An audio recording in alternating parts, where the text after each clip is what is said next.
Welcome to Penrose Learning, where we make understanding easy. In this video, I will explain how to use Figma animation in websites. Bringing your dynamic Figma designs to life on the web can significantly enhance user engagement and create a more immersive experience. We'll cover the essential steps, from preparing your animations in Figma to smoothly integrating them into your website. This guide will help you transform static designs into interactive web elements with ease, making your projects stand out. First, let's prepare your animations within Figma.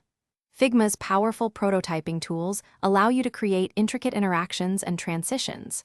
Once your animation is perfect, consider using a plugin, such as Lottie files, to export it. Lottie exports animations as lightweight JSON files, which are ideal for web performance. This step ensures your animation is ready for seamless integration into any website.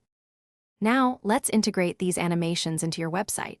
For Lottie files, you'll typically use a Lottie player library, which is a small JavaScript file.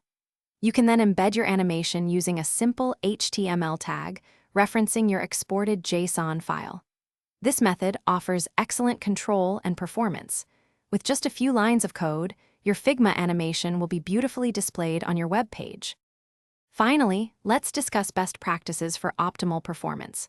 Always strive to keep your animation file sizes as small as possible.